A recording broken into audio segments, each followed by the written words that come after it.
মালদা জেলা ক্রীড়া সংস্থার আহ্বানে বিভিন্ন কর্মসূচিতে যোগ দিতে জেলা সফরে ভারতীয় ক্রিকেট দলের প্রাক্তন অধিনায়ক সৌরভ গাঙ্গুলি।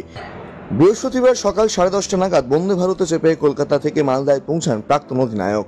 মালদা রেল স্টেশনে তাকে স্বাগত জানাতে উপস্থিত ছিলেন ইংরেজবাজার পৌরসভার চেয়ারম্যান তথা মালদা জেলা ক্রীড়া সংস্থার সাধারণ সম্পাদক কৃষেন্দু নারায়ণ চৌধুরী সহ অন্যান্য কাউন্সিলর, প্রাক্তন ও বর্তমান খেলোয়াড়রা। এদিন সারাদিন ধরে রয়েছে বিভিন্ন কর্মসূচি। বাংলার বিখ্যাত ক্রিকেটার, সারা বিশ্বের লেজেন্ডারি পার্সন সৌরভ গাঙ্গুলি, তিনি মালদায় আসছেন বন্দে ভারতে। এখান থেকে তিনি সোজা কানি মোড় হয়ে ফুলবাড়ি হয়ে নেতাজি মোড় হয়ে বিএম গ্রাউন্ডে চলে যাবেন। 12টার সময় উনি আসবেন ডিএসএর মাঠে। জগমোহন ডালমিয়ার নামে একটা ইনডোর কোচিং ক্যাম্প হবে, সেটা উদ্ঘাটন হবে। ওখানে দুটার কথা বলে দিয়ে উনি বেরিয়ে যাবেন মালদা কলেজে, মালদা ক্লাবে। সেখানে একটা ক্রিকেট কোচিং ক্যাম্প ওপেনিং করবেন। সেখানে 2-4 কথা বলেন তিনি ব্যাক করবেন বিএম গ্রাউন্ডে। তারপরে 3টার সময় উনি রওনা হবেন,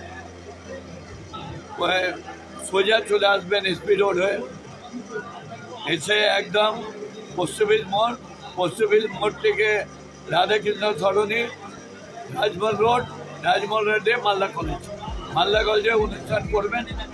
যারা আমাদের প্রাইজ পেয়েছেন এবার অলিম্পিকে, তাদেরকে উনি ফেলিসিটেট করবেন। কিছু ক্রিকেটারকে ফেলিসিটেট করবেন, করার পর উনি বক্তৃতা দেবেন। তারপরে ওখান থেকে নেমে ঝলঝলিয়ে আসবেন। ঝলঝলিয়ে একটা ক্রিকেট খেলা হচ্ছে, যেখানে গৌতম আছে, শুভদীপরা আছে, তারা দায়িত্ব নিয়ে ওখানে করছে। ওখানে কিছুক্ষণ থেকে তারপর বন্দে ভারতে ব্যাক। দক্ষিণ দিনাজপুর জেলা স্বাস্থ্য দপ্তরের উদ্যোগে নিক্ষয় মিত্র প্রকল্পের মাধ্যমে জেলার প্রায় 250 জন যক্ষ্মা রোগীকে দত্তক নেওয়া হলো। এই প্রকল্পের অধীনে জেলা প্রশাসনের আধিকারিক থেকে সাধারণ মানুষেরাও যক্ষ্মা রোগীদের 6 মাসের খাবারের দায়িত্ব নেন। বৃহস্পতিবার দুপুরে বালুরঘাট জেলা প্রশাসনিক ভবন সংলগ্ন বালুছায়া অনুষ্ঠান ভবনে যক্ষ্মামুক্ত পঞ্চায়েত গড়ে তুলতে বিশেষ বৈঠক অনুষ্ঠিত হয়। এদিনের বৈঠকে উপস্থিত ছিলেন জেলা শাসক বিজেন কৃষ্ণা, জেলা মুখ্য স্বাস্থ্য আধিকারিক ডাক্তার সুদীপ দাস, অতিরিক্ত জেলা শাসক হরিশ রশিদ, জেলা পরিষদের সভাধিপতি চিন্তামণি বিহা সহ অন্যান্য আধিকারিকরা। এদিন 250 জনের মধ্যে 15 জনের হাতে আনুষ্ঠানিকভাবে পুষ্টিযুক্ত খাবার তুলে দেওয়া হয়, বাকিদের হাতেও বাকি খাবার তুলে দেওয়া হবে। জানা গিয়েছে জেলায় প্রায় 2700 জন যক্ষ্মা রোগী রয়েছে। দক্ষিণ দিনাজপুর জেলাকে যক্ষ্মামুক্ত জেলা গড়ে তুলতে বিশেষ উদ্যোগ নেওয়া হয়েছে। এই জন্য শুধুমাত্র ওষুধ নয়, রোগীদের পুষ্টিকর খাবার তুলে দিতে এই উদ্যোগ নেওয়া হয়। এদিনের কর্মসূচি থেকে 250 জনকে দত্তক নেওয়া হয় এবং তাদেরকে হাতে খাবারও তুলে দেওয়া হয়। সেখানে এই প্রকল্পের মাধ্যমে জেলা শাসক বিজেন কৃষ্ণা 3 জন রোগী, জেলা মুখ্য স্বাস্থ্য আধিকারিক ডাক্তার সুদীপ দাস 5 জন রোগীর দায়িত্ব নিয়েছেন। চলতি মাসে 500 জন খাবারের দায়িত্ব নেওয়া হবে। বাকিদেরও এই প্রকল্পের আওতায় আনা হবে। জেলা গড়ার যে উদ্যোগ, সেই উদ্যোগে বিশেষ করে নিক্ষয় মিত্রের কি ভূমিকা এবং আপনারা সেক্ষেত্রে কি কি দায়িত্ব? তো এই নিক্ষয় মিত্র স্কিম যেটা আছে, এটার মাধ্যমে যারা টিবি পেশেন্ট আছে ওনাদের অপুষ্টি যে সমস্যা আছে, ওই সমস্যা অনেক সমাধান করতে পারবে। এটা বিশেষজ্ঞরা যেটা বলছেন, ডক্টর বাবুরা যেটা বলছেন, স্বাস্থ্য বিভাগ যেটা বলছেন, অপুষ্টির কারণে টিবি হয়েছে, আর টিবির কারণে অপুষ্টি হয়েছে, এটা একটা মানে সমস্যা রয়েছে। তো টিবি পেশেন্টদেরকে শুধু চিকিৎসার মাধ্যমে আমরা তুলে আনতে পারবো তা নয়, ওনাদের পুষ্টির বিষয়টা দেখা দরকার আছে। পুষ্টির বিষয় দেখার জন্য নিক্ষয় মিত্র বলে এই স্কিম যেটা আছে, সেটাতে ভলান্টিয়ার হিসাবে একজন টিবি পেশেন্টের সাথে একজন ভলান্টিয়ার তাকে ট্যাগ করা হবে এবং একজন টিবি পেশেন্টের জন্য মাসে 500 টাকার খাবার জিনিস, যেটাতে হাই প্রোটিন ডায়েট দেওয়ার জন্য এটুকু খাবার জিনিস লাগবে, তাতে একটা প্যাকেজ আমরা তৈরি করেছি। কী কী থাকবে সেটা ডিটেলস এখন বলছি না, কিন্তু মানে একটু বেশি করে ডাল থাকবে, এবারে প্রোটিন বেশি থাকবে। 500 টাকা প্রতি মাসে একজনের কিছু লাগতে পারে, 6 মাস লাগবে। তার মানে একজন পেশেন্টের জন্য 3000 টাকার মানে রিসোর্সেস লাগবে। এই 3000 টাকা আমাদের জেলাতে 2700 কাছে পেশেন্ট আছে।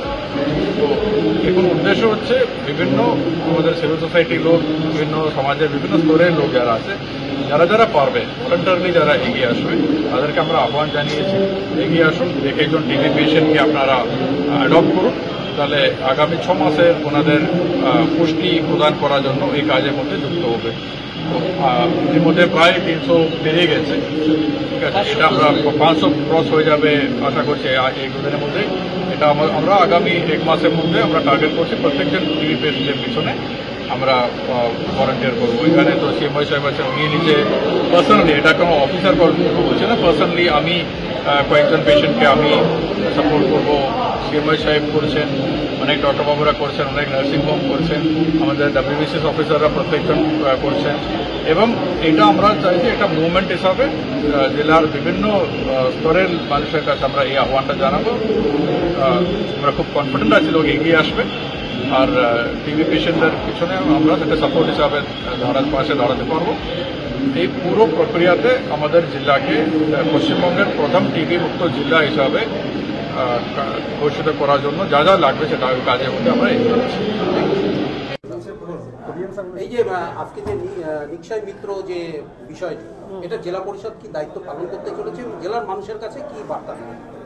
আমরা জেলা পরিষদ থেকে আমরা 10 জনকে আমরা দায়িত্ব নিয়েছি। জেলা পরিষদের সভাপতি হিসাবে আমরা সেক্রেটারির সঙ্গে আলোচনা করলাম যে আমরা 10 জনের দায়িত্ব নিব। কিন্তু এই মহৎ কাজে যদি আমাদের জেলার মানুষ, অনেক মহান ব্যক্তি আছে যারা সবাই যদি এগিয়ে আসে এই কাজে, তাহলে ভালো।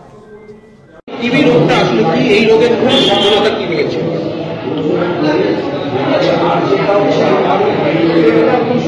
আমরা সবাই জানি যে টিবি এমন একটি অসুখ, অসুখটা তাড়াতাড়ি আমরা ডায়াগনোসিস করতে পারি, পুরো চিকিৎসা দিতে এটা কিন্তু একদম 100% সমস্যা আছে। বহু মানুষ ডায়াগনোসিস করতে দেরি হচ্ছে। অনেক ক্ষেত্রে যেটা হয়, ওষুধ সময় ধরে খাওয়াটা একটা রুটিন কাজ, কিছুদিন পর থেকে ছেড়ে দেয়। তো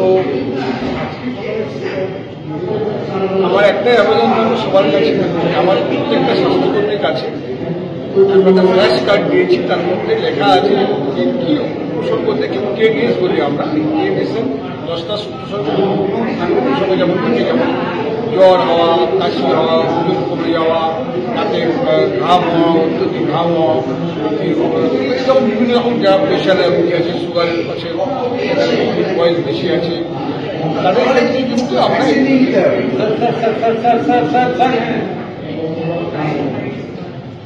তাদের ক্ষেত্রে কিন্তু আমরা TNS যার 10 রকম সিমটম আমরা বুঝি, যে তাদের কোনো একটার সঙ্গে যে তাদের টাই করে, সঙ্গে সঙ্গে আমরা তাদেরকে কম পরীক্ষা করি। কম পরীক্ষা করার জন্য তাদেরকে আমরা যেতে হয় না, বাড়ি থেকে স্যাম্পল দিয়ে গিয়ে আমরা টেস্ট করি এবং রিপোর্ট পাওয়ার পরে আমরা আমাদের তার ব্যবস্থা করি।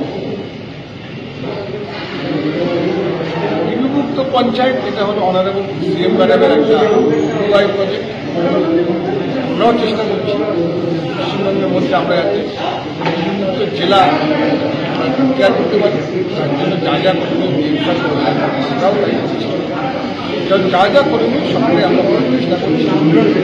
অনেকগুলো প্যারামিটার আছে, প্যারামিটার আছে, একটা প্যারামিটার হলো যে মেন প্যারামিটার, সকলেই মেন, বাট আরেকটা প্যারামিটার হলো যেটা আমরা চ্যালেঞ্জ, সেটা হলো যে সঙ্গে একজন বিষয় বলতে এক করে দেওয়া। কেন সারা পাওয়া যাচ্ছে?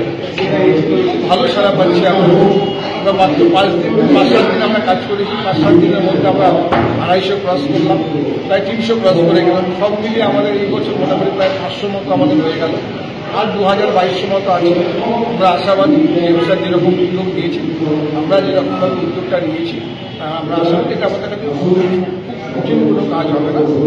সমস্ত মানুষ তার বেঁচে থাকার অধিকার আছে। আমাদের কাজ তাদেরকে সুস্থ করে তোলা এবং বিধাও যাওয়া। এই জন্য যা যা করুন আমরা দক্ষিণ দিনাজপুর জেলা স্বাস্থ্য দপ্তরের অধিকার এবং দায়িত্ব। স্থায়ী মালিকানার দাবিতে শিলিগুড়িতে বাইক মিছিল বিধান মার্কেটের ব্যবসায়ীদের।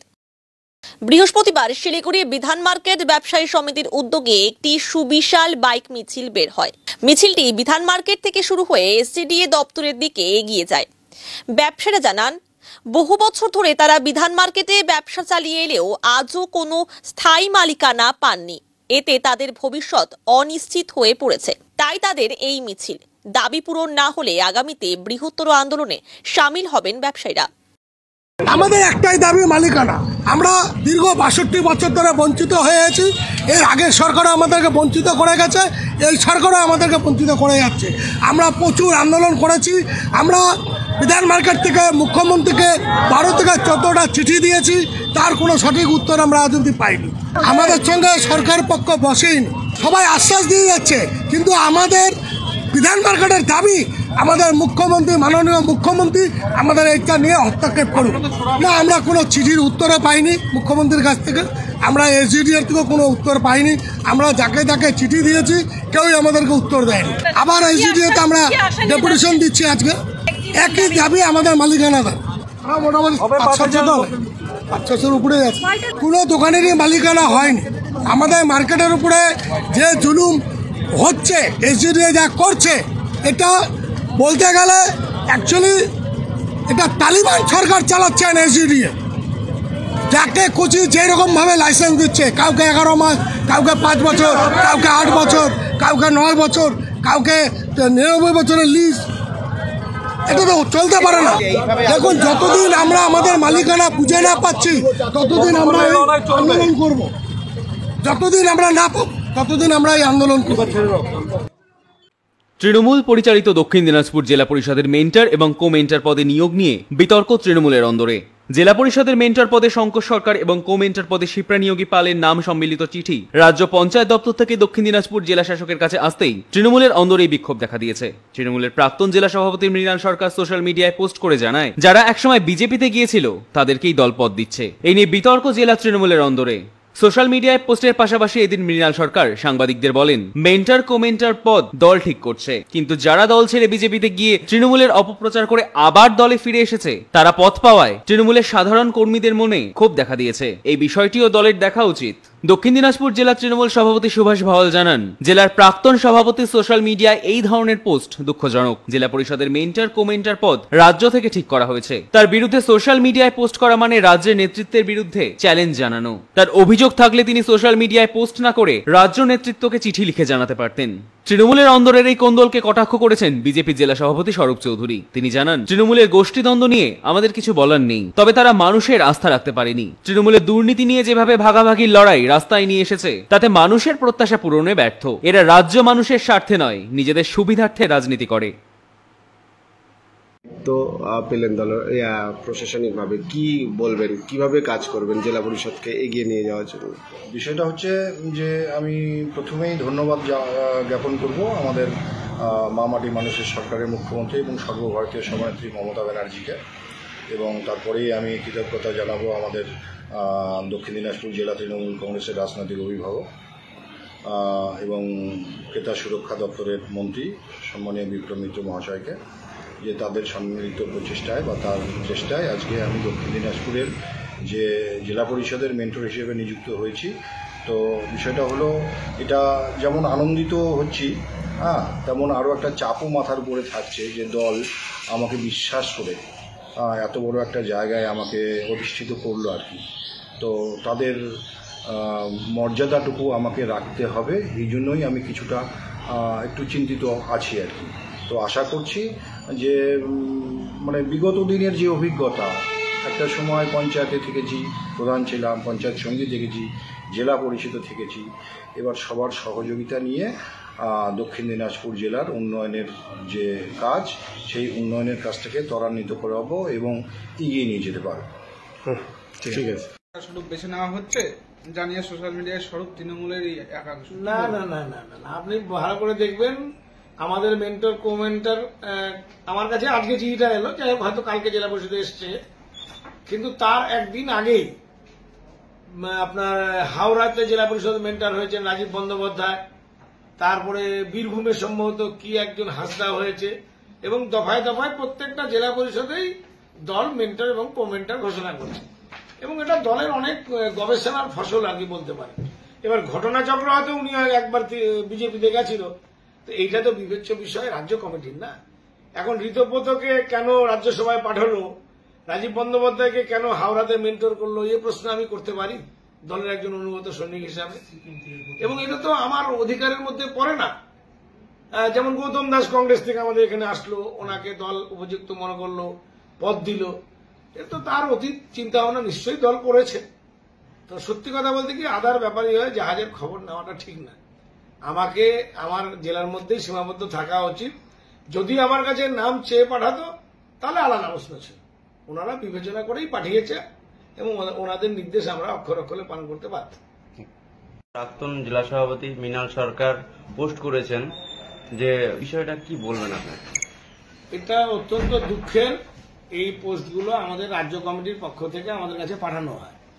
ইভেন শুধু মেন্টর কো মেন্টর না, প্রধান, সভাপতি, জেলা পরিষদের কর্মাধ্যক্ষ সবটাই রাজ্য থেকে পাঠানো হয় এবং আমরা রাজ্যের একটা অনুগত সৈনিক হিসাবে তাদের নির্দেশ পালন করতে আমরা বাধ্য।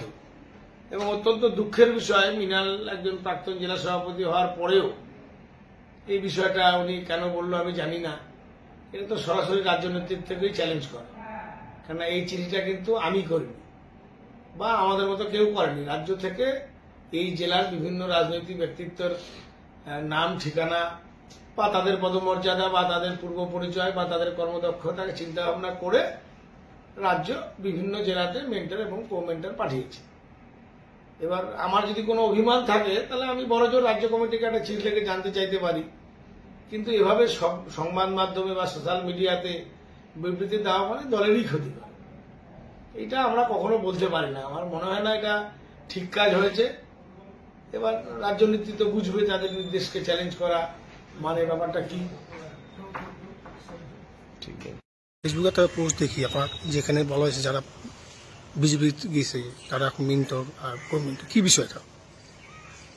বিষয় কিছু না, দল সিদ্ধান্ত করে মেন্টর কো-মেন্টরের নাম গতকালকে ডিএম এর কাছে মেল করে পাঠিয়েছে।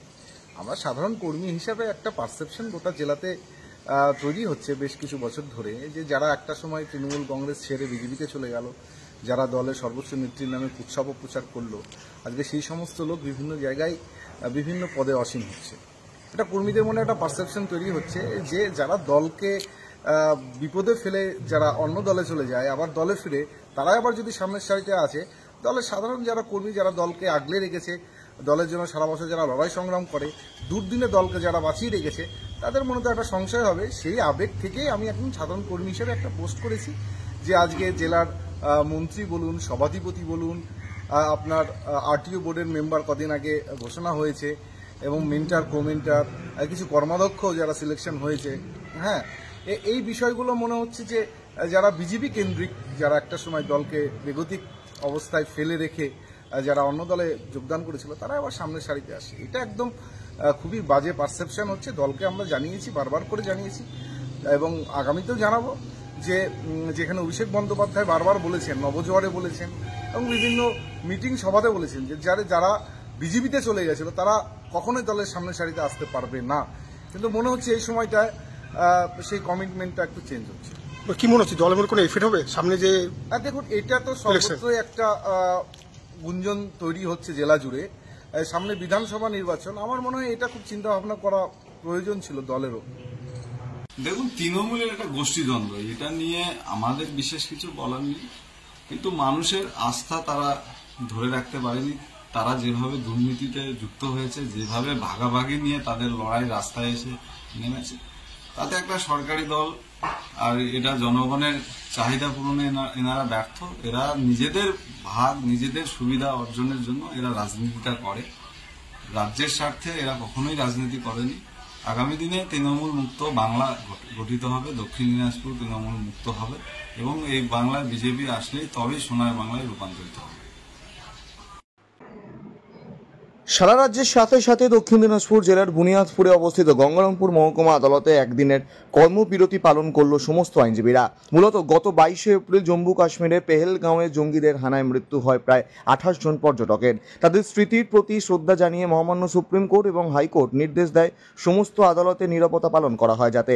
পাশাপাশি বৃহস্পতিবার গঙ্গারামপুর মহকুমা আদালতে সমস্ত আইনজীবীরা কাজকর্ম বন্ধ রাখে এবং সেই সঙ্গে জঙ্গিদের গুলিতে যে সমস্ত পর্যটকরা মারা গেছে তাদের স্মৃতির প্রতি শ্রদ্ধা জানিয়ে 1 মিনিট নিরাপত্তা পালন করে তারা। আজকে আমাদের গত 22/4/2025 তারিখে আমাদের জম্মু অ্যান্ড কাশ্মীরের পেহেলগাঁতে যেভাবে আতঙ্কবাদীরা যে 28 জনকে গুলি করে খুন করেছে, তাদের উদ্দেশ্যে গতকাল আমাদের অনারেবল হাইকোর্ট থেকে চিফ জাস্টিস একটা অর্ডার করেছে যে এই যারা 28 জন নিহত হয়েছে তাদের প্রতি শ্রদ্ধা জ্ঞাপন করে আমাদের পশ্চিমবাংলার যত কোর্ট আছে, এটা সুপ্রিম কোর্টও অর্ডার করেছে, সমস্ত কোর্টে আমাদের 2 মিনিট করে নীরবতা পালন হবে তাদেরকে শ্রদ্ধা জানিয়ে।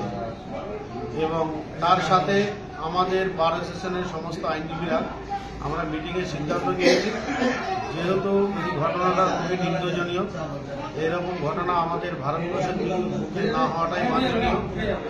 তাদের প্রতি আমরা শ্রদ্ধা তো জ্ঞাপন করছি, 2 মিনিট নীরবতা আমাদের পালন হয়েছে এবং আমরা সিদ্ধান্ত নিয়েছি যেহেতু কন্ডোলেন্সের পরে কোনো কাজকর্ম করাটা ঠিক না, যে আমরা যাদের প্রতি শ্রদ্ধা জানিয়ে আজকে আমরা শ্রদ্ধা জানালাম তারপরে আমরা কোর্টের কাজ করবো, এটা আমাদের বিবেকে বাড়ছে। এই কারণে আমরা আজকে আমাদের কোর্টের কাজকর্ম থেকে অব্যাহতি দিই। শিলিগুড়ির ফকদইবাড়ি এলাকা থেকে 9 জন বাংলাদেশি অনুপ্রবেশকারী সহ 1 জন ভারতীয়কে গ্রেফতার করল আশিঘর ফাঁড়ির পুলিশ। ধৃতদের মধ্যে 3 জন নাবালক রয়েছে। পাশাপাশি ওই বাংলাদেশিদের আশ্রয় দেওয়ার অভিযোগে গ্রেফতার করা হয়েছে বাড়ির মালিককেও। ধৃতদের নাম যতীন চন্দ্র রায়, বাউল রানী, বালুচন্দ্র রায়, গোপালী রানী, ঝর্ণা রানী, সঞ্জীব রায় ও বাড়ির মালিক নির্মল মজুমদার। পুলিশ সূত্রে জানা গিয়েছে তারা ইসলামপুরের দিকে বাংলাদেশ সীমান্ত পার করে কয়েক মাস আগে ভারতে অনুপ্রবেশ করে। এরপর শিলিগুড়ি ইস্টার্ন বাইপাস সংলগ্ন ফকদইবাড়ি এলাকায় একটি বাড়ি ভাড়া নিয়ে প্রায় 1 মাস ধরে বসবাস করছিল। গোপন সূত্রে খবর পেয়ে আশিঘর ফাঁড়ির পুলিশ বুধবার রাতে অভিযান চালিয়ে সবাইকে গ্রেফতার করে। ধৃতদের বিরুদ্ধে বেআইনি অনুপ্রবেশ ও পাসপোর্ট আইনে মামলা রুজু হয়েছে। আজই তাদের জলপাইগুড়ি আদালতে পেশ করা হবে। ওমপুর ডিস্ট্রিক্টে মনে করো ওখানে অত্যাচার খুব, এই যে মুসলিমেরা আমার মনে করো মুসলিম হবার বলছে, সেই কারণে আমি এখানে চলে আসছি। এই 18-19 দিন হচ্ছে আসিয়ে ভাইয়ের বাড়ি থাকছি। ভাইয়ের বাড়ি থেকেই মনে করো ভাইয়ের বাড়ি তো আর থাকা সম্ভব না, ভাই ভালোবাসলেও তো ভাউস ভালোবাসবে না। এখন মনে করো ভাড়া বাড়িতে গেছি, এখন আমার তো ওটা বাঁচার পথ নাই, বাঁচার পথ না থাকিয়ে তো আমি চলে এসছি। এখন সেই জায়গাটার কিন্তু আমার নাম স্মরণ নেই। হ্যাঁ সাহায্য করছে মনে করো, হ্যাঁ টাকা পয়সা পার হইতে দিছি, মনে করো 5 জনে পার হচ্ছি, 80,000 দিছি, সব সম্পত্তি বিক্রি করে আসছি। এখন যদি বাংলাদেশে পাঠায় আমার মরণ ছাড়া কোনো উপায় নেই, কোনো উপায় থাকবে না আমার। আমি আসছি সব কিছু বেঁচে টেছে, আমার ছোট 2টি বাচ্চা আছে, বাচ্চা 2টা যদি আমার শান্তি থাকে সেইটা নিয়ত করি, কিন্তু আমি আসছি, তাছাড়া আমার কোনো নিয়ত নেই। পারুয়াকে এখন তোমার যেটা ভালো হইবে সেইটা তুমি করবা। এখন যদি উপাকে মনে করো পরে দিয়ে যদি তুমি শান্তিতে থাকতে পারেন তো তোমার ভালো হবে, আর যদি পরে না দিয়ে যদি শান্তিতে তোরা থাকতে না পারেন আমার পরে দিবেন না। এখন তোমার উপর আমার ভরসা। সরকার তো এখানে, এখানে হ্যাঁ আমার যে সরকার যে আছে সে সরকারও তো এখানে, সরকার তো আমার বাংলাদেশে নাই। ইনুস তো হিন্দুর ঘরকে আরো বেশি করে মনে করে অত্যাচার শুরু করে দিচ্ছে, ডাক্তার ইনুসে তো আরো বেশি করে অত্যাচার শুরু করে দিচ্ছে। যখন আমাদের হাসিনা আসিল তখন আমার দেশ খুব সন্তুষ্ট আছিল, যখন মনে করো হাসিনা যেদিন থেকে চলি এসছে সেই দিন থেকে আমার অত্যাচার শুরু হয়ে গেছে। আমার মনে করো মুসলিম হবার পায়, ফির বাড়ি থেকে বেড়াইতে দেয় না, ফির মনে করো কোনো কথাবার্তা কইতে পারি না, এইভাবে আমাকে অত্যাচার শুরু করে দিচ্ছে। আমি ওখানে থাকবো কিভাবে? আমিও ওইভাবে কিন্তু আমাকে নামাজ পড়ে কইছে, মুসলিম মেয়েরা আমার নামাজ পড়ে কইছে, এখন কোরবা করে কইছে আমি ওইটা করবো না, সেজন্য আমি জীবনে উঠে আসছি। এখন আপনার ঘরে বিচার আপনারাই করবেন। আমার জাতীয় ভাইদেরা তারা যদি কেন বুঝে যে আমার জাতীয় ভাই ঠিকই আমার বাঁচিয়ে দিবেন, আর যদি কেন না বুঝেন বাঁচিয়ে দিবেন না, আমার তো জমাতুরি নাই। আমি ওই চোরাইভাবে আমার একলা, আমার নাতি 2 জন, মেয়ে জামাই। টোটাল কয়জন আছে আপনার? 5 জন। তিনজন বড় দুজন ছোট। না কোনো পুলিশ নেই, সরকার বলতে কোনো ইয়ে নাই, বিচার নাই। বিচার আমার বাংলাদেশে নাই। এখন নিউজের কথা, আমি মুসলিম করবই, ছাড়বো না। আমি গরিব মানুষ, আমার তো মাঠে না বেড়ালেও পেট চলে না, আমি কিভাবে ঘরে রাখবো সেটা আপনারা বিচার করেন। গ্রামের একাধিক বাড়িতে বিক্রি হচ্ছে চোলাই মদ, সেই মদে আসক্ত হচ্ছে এলাকার পুরুষরা। মদ্যপ অবস্থায় প্রায় দিনই চলছে বাড়িতে বাড়িতে অশান্তি। গ্রামে মদ বিক্রি বন্ধের জন্য প্রশাসনকে জানিয়েও কোনো লাভ হয়নি। অবশেষে মদ বিক্রি বন্ধের দাবিতে এবার এলাকার প্রমিলা বাহিনী বালুরঘাট থানা ও আবগারি দফতরের দ্বারস্থ হলো। মহিলাদের সঙ্গে আসেন গ্রামের পুরুষরাও। এদিন প্ল্যাকার্ড হাতে নিয়ে মহিলারা বিক্ষোভ দেখান। বৃহস্পতিবার দুপুরে প্রথমে বালুরঘাট থানা ও পরে আবগারি দফতরের দ্বারস্থ হন বালুরঘাট ব্লকের ডাঙ্গা গ্রাম পঞ্চায়েতের যশাহার সহ 4টি গ্রামের মহিলারা। গ্রামবাসীদের অভিযোগ, এলাকার বেশ কিছু বাড়িতে দীর্ঘদিন ধরেই তৈরি হচ্ছে চোলাই মদ, সেগুলি গ্রামে ও অন্যান্য গ্রামে বিক্রি করা হচ্ছে। এদিকে এলাকায় মদের দোকান থাকার কারণে নষ্ট হচ্ছে গ্রামের পরিবেশ। এমনকি প্রায় বাড়িতে মদ খাওয়া নিয়ে স্বামী স্ত্রীর মধ্যে বচসা হচ্ছে। বিক্রেতাদের মদ বিক্রি বন্ধের কথা বললে তারা পাল্টা হুঁশিয়ারি দেয় বলেই অভিযোগ গ্রামবাসীদের। তাই আজ একরকমের বাধ্য হয়ে গ্রামবাসীরা প্রশাসনের দ্বারস্থ হন। বালুরঘাট থানা ও আবগারি দফতরে তারা বিক্ষোভ দেখান। পুরো বিষয়টি খতিয়ে দেখার আশ্বাস পুলিশ প্রশাসনের। কোন এলাকা থেকে আপনারা এসেছেন, বালুরঘাট থানায় এসেছেন, কি কারণে? আমাদের দুটো পঞ্চায়েত আছে, একটা নাজিপুর পঞ্চায়েত, একটা ডাঙ্গা পঞ্চায়েত থেকে আমরা এসেছি। আমরা যশাহার, কিসমত যশাহার, বাদ যশাহার, আমরা 3 গ্রাম থেকেই এসেছি। অনেকে আরো এসতো, হঠাৎ করে প্রোগ্রামটা হয়ে গেছে দেখে আমরা অল্প কয়েকজন এসেছি এখানে। কি কারণে এসেছেন? আমরা চোলাই মদটাকে বন্ধ করার জন্য এসেছি। কি মানে কি চোলাই মদ কিভাবে বিক্রি হচ্ছে, কি ডিটেইলসটা বলেন। চোরাই মদটা বিক্রি হচ্ছে, বাইরে থেকে তো ছেলেপেলে আসে খেতে, তৈরি হয়, অনেক বাড়িতেই তৈরি হয়, তৈরি হওয়ার জন্যই তো এইসব হচ্ছে। কোন এলাকাটায় তৈরি করছে আর কারা তৈরি করছে? বাদ্য শহরেও হচ্ছে, তারপর আপনার বিশ্বহরিতেও হচ্ছে। বিশ্বহরিতে বেশি হয়। নিষেধ করার পরেও কি বিক্রি করছে? হ্যাঁ, নিষেধ করার পরেও ওরা কিছুতেই শুনবে না, কোনো কথা শুনবে না। বিশ্বহরিতেই বেশি অত্যাচার এটা। পুলিশ প্রশাসনকে জানিয়েও কি কোনো লাভ হয়েছে? না, পুলিশ প্রশাসনকে জানিয়েও কোনো সুরাহা হয়নি। তাই আমরা আজকে এসছি আবার। আর কোথায় কোথায় অভিযোগ জানাচ্ছেন আজকে আপনারা? আবগারি থানাতে জানাবো। আপনার নামটা কি? আমার নাম সবিতা মণ্ডল। আপনারা আবগারি দপ্তরের সামনে এসেছেন কি কারণে? দেখুন, একটা হচ্ছে যে এই যে চোলাই মদের ব্যবসাটা, ঠিক আছে, ধীরে ধীরে এমনভাবে ছড়িয়ে পড়ছে, শুধু এরা প্রথমে নিজেদের মধ্যে রেস্ট্রিক্টেড রাখতে হতো, সেটা ধীরে ধীরে স্প্রেড করে এমন হয়ে যাচ্ছে এখন এই যে মেয়ে ছেলেদের উপর অত্যাচার হচ্ছে একটা ধীরে ধীরে, ঠিক আছে। তারপর এখন এই যে ভেস্ট ল্যান্ড বা যে কোনো ফাঁকা জায়গাগুলো থাকছে সেই জায়গাগুলো দখল করে নিচ্ছে, যেখানে ওটা মানে বারবারই পূজা হতো, রাস, দুর্গা পূজা, এগুলো যত সব মানে ধার্মিক মানে পূজা প্রোগ্রামগুলো, কালচারাল প্রোগ্রামগুলো সবকিছু হতো ওখানে। সেগুলো ধীরে ধীরে ওরা হঠাৎ করে একদিন রাত্রেবেলা হয়তো একটা পুকুর ছিল, এটা বন্ধ করে দিল, যেহেতু হয়তো আমাদের এই প্রতিমাটা বিসর্জন করা হতো, ঠিক আছে। তারপরে মানে একটা ক্লাবের একটা জায়গা ছিল, সেটাও বন্ধ করে দিল। মানে সেগুলো এখন ধীরে ধীরে ওরা এখন প্রথমে তো টিন দিয়ে করছে, এরপরে হয়তো এখন ওটা আবার এই পাকা বাড়ি করে নেবে, কারা করছে, ঠিক আছে। এই যে যারা চোলাই কাজ করে তারাই, ঠিক আছে। কত বাড়িতে চোলাই বিক্রি হচ্ছে ওই এলাকায়? আপনারা কি এর আগে প্রতিবাদ জানিয়েছিলেন? হ্যাঁ, জানিয়েছিলেন। তার কোনো ব্যবস্থা নিয়েছিল? তেমন কোনো এফেক্টিভ সেরকম কিছু নয়, আলটিমেটলি এটা চলতেই থাকে, এটা মানে দীর্ঘদিন ধরে চলে যাচ্ছে। এখন আজকে আপনারা আবার অভিযোগ জানালেন, যদি ব্যবস্থা না হয় কি করবেন? যদি ব্যবস্থা না হয় আগামী দিনে কি করবেন? এবার বৃহত্তর আন্দোলন যাবে, ঠিক আছে। এটা তো জাস্ট কয়েকজন আসছে, হ্যান্ডফুল অফ সাম উইমেন, মানে মেনি অনেক কিছু লাগবে, ঠিক আছে। আপনার নাম কি? আমার হচ্ছে অরবিন্দ। অরবিন্দু মণ্ডল। খড়িবাড়ির বাতাসির এলাকায় একটি ব্যক্তিগত চা বাগান থেকে চিতাবাঘের মৃতদেহ উদ্ধারের ঘটনায় চাঞ্চল্য ছড়িয়েছে। বৃহস্পতিবার সকালে চা পাতা তোলার সময় শ্রমিকদের নজরে আসে পচন ধরা একটি পূর্ণবয়স্ক চিতাবাঘের দেহ।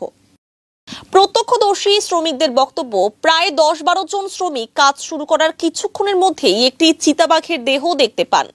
ঘটনাস্থলে ভিড় জমে যায়। পরে টুকরিয়াছাড় রেঞ্জের বনকর্মীদের একটি দল সেখানে পৌঁছে মৃত চিতাবাঘটির দেহ উদ্ধার করে। বন দফতরের প্রাথমিক অনুমান, প্রায় 4-5 দিন আগেই চিতাবাঘটির মৃত্যু হয়েছে। ময়না তদন্তের জন্য চিতাবাঘের দেহ বেঙ্গল সাফারিতে পাঠানো হবে বলে জানানো হয়েছে। জানা গিয়েছে, গত 7 দিন ধরে ওই চা বাগানে পাতা তোলার কাজ বন্ধ ছিল। এদিন পাতা তোলার সময় এই চাঞ্চল্যকর ঘটনা সামনে আসে। তবে কিভাবে চিতাবাঘটির মৃত্যু হয়েছে তা নিয়ে তদন্ত শুরু করেছে বন দফতর। আমরা 5টার সময় কাজে আসি, তো সকালে 5টার সময় কাজে আসি। কাজে আসতে আসতে এই মেলাটা যখন তুলতে তুলতে পাশে এসে দেখি বড় একটা লেজ পড়ে আছে। এটা কিসের লেজ? কুকুরের লেজ না কোনো জীবজন্তুর লেজ? বলে আমরা পাশে এসে নিচে দেখলাম যে এটা তো কুকুর না, এটা তো বাঘ হবে। বাঘ হয়ে আমরা সবাই মানে দেখলাম, ভিডিও সিডিও করলাম, করে নিচে দেখে সবাই বের হয়ে গেলাম। বের হয়ে মালিককে ফোন করলাম যে বাগানে বাঘ আছে বলে, তো মালিক তো বিশ্বাস করলো না। তো আইসে দেখতেছে হ্যাঁ সত্যিকারে বাঘ। তারপরে এই যে প্রচার হওয়ার পরে এই যে ফরেস্ট ডিপার্টমেন্টের গাড়ি টাড়ি আসলো, এখন লোকজন জমা হয়েছে, প্রচুর লোকজন দেখাশোনা করতেছে। যে লোকজনের মুখে শুনতেছি এটা সত্যি। আমরা 10 জন, হ্যাঁ 5টার সময় আসছি, আমরা 5টার সময় দেখছি 10-12 জন ছিলাম আমাদের টিমে। একটা বাঘ মরে গেছে সকালবেলায় শুনলাম। আমাদের পাড়ার প্রতিবেশী আসলে এইদিকে দেখতে বললো যে বাঘ মারা গেছে, সবাই দৌড়ে দৌড়ে আসলো। দেখলাম আমরা, আমিও আসছি, তো দেখি বাঘ জীবনে দেখি লাইভে প্রথম দেখলাম। তার বাঘটা তো অনেক বড়। সকালবেলা আসছিল বউগুলা পাতা তুলতে, ওরাই দেখছিল প্রথমে, ওরা বলে ভয়ে ভয়ে ভাগিয়ে গেছে। তারপর লোকগুলোকে চিলা চিলা ডাকলো, সবাই দেখলাম গ্রাম প্রতিবেশী সবাই এখানে মেলার মধ্যে লাগিয়ে জমজমা হয়ে গেছে।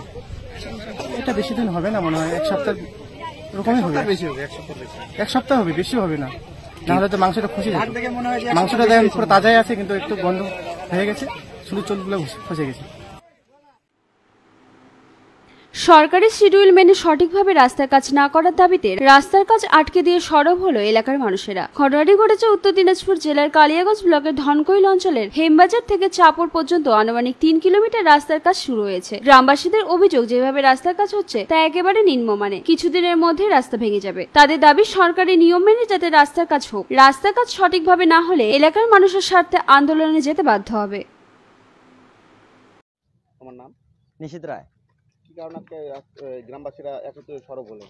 কারণ এই যে রাস্তার কাজ হচ্ছে মানে একদম প্রচুর নিম্নমানের, বুঝছেন তো, মানে ট্রাক্টর যদি বেশি না 15 থেকে 20 দিন চলে তো মানে রাস্তা শেষ। এই রাস্তাটা কোথা থেকে কত দূর হচ্ছে? এটা হেমবাজার টু চাপড়। কি চাইছেন এখন এই রাস্তাটা? এই রাস্তার কাজটা ভালো হচ্ছে না, যদি ভালো হয় এটাই। এই রাস্তা তো কি পিচের না ঢালাই? এটা তো মানে পিচেরই হচ্ছে, কিন্তু প্রচুর নিম্নমানের কাজ। এখন কি রাস্তা ভালো চাই? হ্যাঁ অবশ্যই ভালো চাই, এই রাস্তা টিকবে না, বেশি দিন টিকবে না। বলছিলাম তোমার নাম?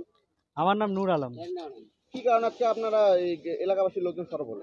সরব হলো আমাদের অনেক দিনের এটা আবেদন যে আমাদের রাস্তার কাজ অনেক দিন আগে হওয়ার কথা, প্রায় 1 বছর আগে কমপ্লিট হওয়ার কথা। রাস্তার কাজ হচ্ছে না, করবে না, করবে না। এখন কাজ করছে তো খুব নিম্নমানের কাজ করছে, যে আমাদের যতটা প্রয়োজন অতটা দিচ্ছে না, অর্ধেকও দিচ্ছে না। তো ঠিকাদারকে একদিন বলা হলো যে রাস্তার মধ্যে ঘাস গেজে গেছে, এটা কেমন কাজ হচ্ছে? বলছে রাস্তার মধ্যে চলাচল না করলে তো ঘাস গেজে যাবে। আপনি দেখেন এই রাস্তার মধ্যে চলাচল করে না লোকজন, বলছে কি এবার করছি এরপরে ভালো করে করব। বলছে যে আমাদের যে ভোলাপালের কাজ, ওনার বলে শরীর অসুস্থ, যেইভাবে হচ্ছে এইভাবে করতে দাও, নাহলে তোমরা এটাও পাবে না, এ ধরনের কথা। আর বলছে আমাদের অনেক দিনের রাস্তার এটা আবেদন চলছিল, রাস্তা আমাদের জন্য হয়।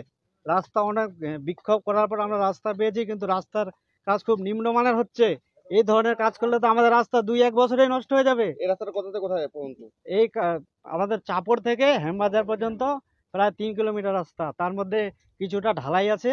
আপনারা মনে করেন যে 2 কিলোমিটার এই পিচ রাস্তা। কি চাইছেন এখন? চাচ্ছি যে কাজটা ভালো হচ্ছে না, কাজ ভালো যেন হয়।